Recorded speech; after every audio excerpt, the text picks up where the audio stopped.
मित्रों नमस्कार, मैं हूं पंडित कैलाश चंद्र जोशी और आप देख रहे हैं मेरा यूट्यूब चैनल संस्कृत सेज। मित्रों, आज फरवरी महीने का मासिक राशिफल लेकर के आया हूं कर्क राशि के जातकों के लिए। आपने थंबनेल देखा, यह फरवरी 2024 का मासिक राशिफल है। कर्क राशि के जातकों के लिए यह चंद्र राशि पर, उनकी जन्म राशि पर आधारित राशिफल है। आपने थंबनेल में देखा, ग्रहों की गुटबंदी हुई शुरू और उस गुटबंदी का क्या हुआ? गुटबंदी को तोड़ेंगे देवगुरु। ग्रहों की गुटबंदी हुई शुरू, गुटबंदी तोड़ेंगे देवगुरु। सारे ग्रहों ने एक गुट बनाया हुआ है आपकी राशि के विरुद्ध और उस गुट को तोड़ने की जिम्मेदारी ले रखी है अकेले देवगुरु बृहस्पति ने। वह आपके भाग्येश होकर के कर्म भाव में विराजमान हैं। इस पर चर्चा करूंगा। सबसे पहले आपको बताता हूं आपका व्यक्तित्व और स्वास्थ्य कैसे फरवरी के महीने में यह सारे ग्रह खराब करने की स्थिति निर्मित कर रहे हैं। सर्वप्रथम जो मंगल और शुक्र हैं, मंगल और शुक्र आपके कर्म भाव के स्वामी मंगल और शुक्र चतुर्थ भाव और एकादश भाव के स्वामी षष्ठम भाव में हैं। मंगल 5 फरवरी तक षष्ठम भाव में रहेंगे, शत्रु भाव में रहेंगे। यहाँ पर आपके शत्रुओं को यह निर्मित नहीं होने देंगे, लेकिन 5 फरवरी को वह आपके सप्तम भाव में दाम्पत्य जीवन, वैवाहिक जीवन, पति पत्नी के जीवन में रोज मर्रा के जो कार्य हैं, उनसे जो इनकम होती है, आय होती है, जो आप कार्य दैनिक जीवनचर्या चलाने के लिए करते हैं, उसमें जाएंगे। उसमें जाकर के आपके राशि को सप्तम दृष्टि से देखेंगे। वह सप्तम दृष्टि उनकी नीच राशि की होती है, आपकी राशि कर्क राशि। तो यहाँ पर आपके स्वास्थ्य को, आपके व्यक्तित्व को और आपका जो ऑरा है, सामाजिक जीवन है, मान प्रतिष्ठा है, यश है, उसको बाधा डालेंगे मंगल। यहां सप्तम भाव में रह करके 5 फरवरी से 29 फरवरी तक, और वहीं पर सूर्य नारायण भगवान भी 12 फरवरी तक विराजमान रहेंगे। सूर्य नारायण भगवान जहां धन भाव के, परिवार भाव के स्वामी हैं, वह तो अच्छा लाभ देंगे, लेकिन जो मंगल हैं, मंगल वहां पर आपके लिए अनुकूल स्थिति उत्पन्न नहीं कर रहे हैं, अर्थात प्रतिकूल स्थिति उत्पन्न कर रहे हैं। और 12 फरवरी को शुक्र भी वहां पर विराजमान हो जाएंगे, अर्थात बुध, सूर्य, शुक्र और मंगल का चतुर्ग्रही योग आपके सप्तम भाव में बन रहा है। यह आपके सप्तम भाव से संबंधित आपके घर परिवार में जो पति पत्नी के संबंध हैं, उनको बिगाड़ने की कोशिश यह अवश्य यहाँ पर होने वाली है। यह घटना घटित होने वाली है, इसके लिए आप सावधान रहें। और अष्टम भाव में आपके शनि भी विराजमान हैं और शनि आपकी राशि के परम शत्रु हैं और वह मूल त्रिकोण में है, आपके दुस्थान में है। दुस्थान में रह करके वह आपको बहुत मृत्यु तुल्य कष्ट इस महीने दे सकते हैं। फरवरी के महीने आप सावधान रहिए, क्योंकि यह ज्योतिष है। कोई भी ज्योतिषी अपने मन से, अपने विवेक से ही कहेगा, अपने मन से कुछ नहीं कहेगा। यह ज्योतिष है, ज्योतिष का प्रिडिक्शन है, फलादेश है। जो फलादेश है, फलित होता है, वह ज्योतिषी आपको बताता है। इसको अन्यथा मत लीजिए। आप अपने स्वास्थ्य के लिए और अपने व्यक्तित्व के लिए आप सचेत रहें फरवरी के महीने में, क्योंकि आपको आपके व्यक्तित्व, यश, मान, प्रतिष्ठा से संबंधित हानि होने वाली है। आपको स्वास्थ्य का बहुत बड़ा नुकसान यहाँ पर होने वाला है। एक गुरु महाराज हैं जो नवमेश होकर के, भाग्येश होकर के आपके दशम भाव कर्म क्षेत्र में हैं। सारी बागडोर गुरु महाराज ने फरवरी के महीने में ले रखी है। मंगल, शुक्र, सूर्य, बुध, शनि, राहु, यह सारे ग्रह इन्होंने एक गुटबाजी करी है। गुटबंदी करके आपको घेरा हुआ है, लेकिन दशम भाव में गुरु जो हैं वह उत्तम स्थिति में है, मित्र राशि में दशम भाव में विराजमान है। आपके कार्य क्षेत्र को यह सुदृढ़ करेंगे, मजबूती प्रदान करेंगे और मजबूती प्रदान करके आपको कुछ राहत देने वाले हैं, ताकि आपके अंदर जो नकारात्मक ऊर्जा आ रही है उस नकारात्मक ऊर्जा को दूर करने के लिए गुरु ने कमान संभाली है। गुटबंदी तोड़ेंगे देवगुरु, इसलिए लिखा हुआ है क्योंकि जो देवगुरु बृहस्पति आपके कर्म भाव में विराजमान है वह षष्ठेश के स्वामी भी हैं। षष्ठम भाव से वह ठीक अपने पंचम स्थान में विराजमान है। षष्ठम से दशम में वह विराजमान है तो वह पंचम उनका भाव होता है और अपने प्रथम त्रिकोण में पंचम भाव में वह विराजमान है षष्ठम भाव से।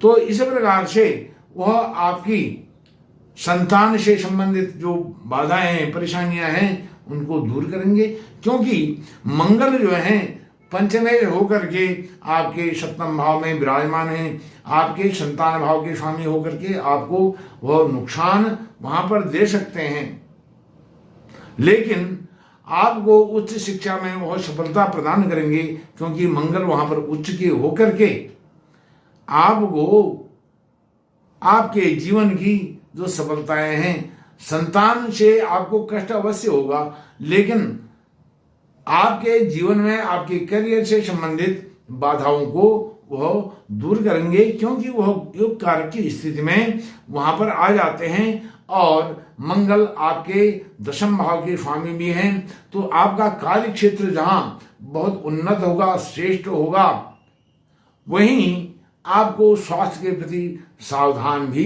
रहना होगा, क्योंकि अष्टम भाव में जो शनि हैं वह दूर स्थान में विराजमान होकर के प्रबल अपने तेज पर हैं, अपनी ऊर्जा पर हैं, उन्हें पूरी ऊर्जा लगा रखी है कर्क राशि को नुकसान पहुंचाने की। तो मंगल यहाँ पर स्वास्थ्य को तो नुकसान नहीं पहुंचाएंगे, लेकिन आपके संतान भाव को कुछ कष्ट जरूर हो सकता है, संतान सुख में कमी आ सकती है, लेकिन उच्च शिक्षा से संबंधित कॉम्पिटिटिव एग्जाम से संबंधित इनमें आपको सफलता मिलने वाली है और वहां से कॉम्पिटिटिव एग्जाम को पास आउट करके आप कार्य क्षेत्र में पहुंचने वाले हैं, क्योंकि वहां पर गुरु भी विराजमान हैं। कार्य क्षेत्र में इसका परिणाम आपको सफल, आपको आशाजनक मिलने वाला है, इसमें कोई दो राय नहीं है, क्योंकि मंगल वहां पर उच्च के हो जाते हैं आपके सप्तम भाव में। लेकिन दाम्पत्य जीवन में पति पत्नी के रिश्तों में कुछ अनबन हो सकती है, मनमुटाव हो सकता है। मनमुटाव, छोटा मोटा मनमुटाव भी आपके बहुत बड़े झगड़े लड़ाई का कारण बन सकता है।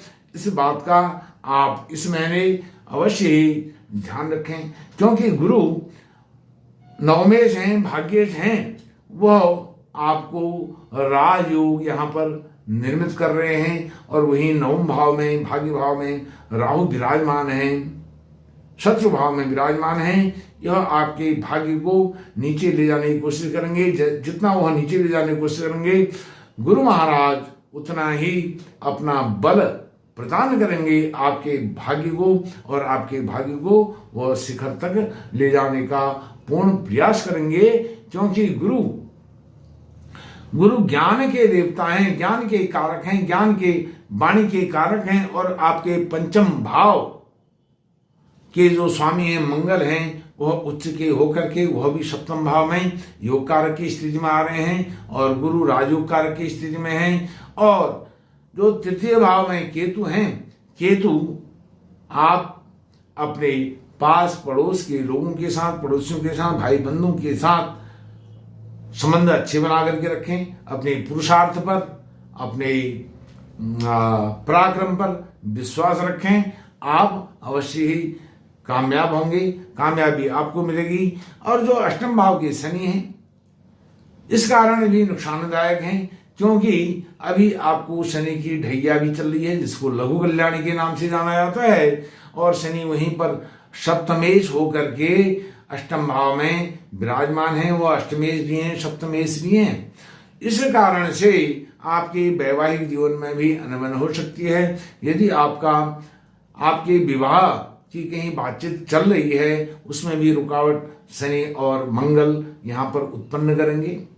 और यदि विवाह की डेट निकल चुकी है तो इस बीच में फरवरी और मार्च मध्य तक आपका विवाह उसमें भी रोक टोक हो सकती है।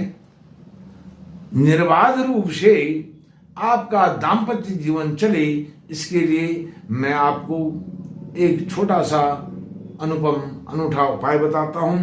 आप शनि और मंगल दोनों की कृपा प्राप्त करने के लिए हनुमान चालीसा का पाठ करें, सुंदरकांड का पाठ करें। जो महिलाएं हैं वह हनुमान जी को पुत्र रूप में मान करके उनका जप करें, हनुमान चालीसा का पाठ करें, सुंदरकांड का पाठ महिलाओं को भी करना चाहिए, लेकिन हनुमान जी को पुत्र रूप में मान करके। जैसे सीता जी ने हनुमान जी को पुत्र रूप में माना था।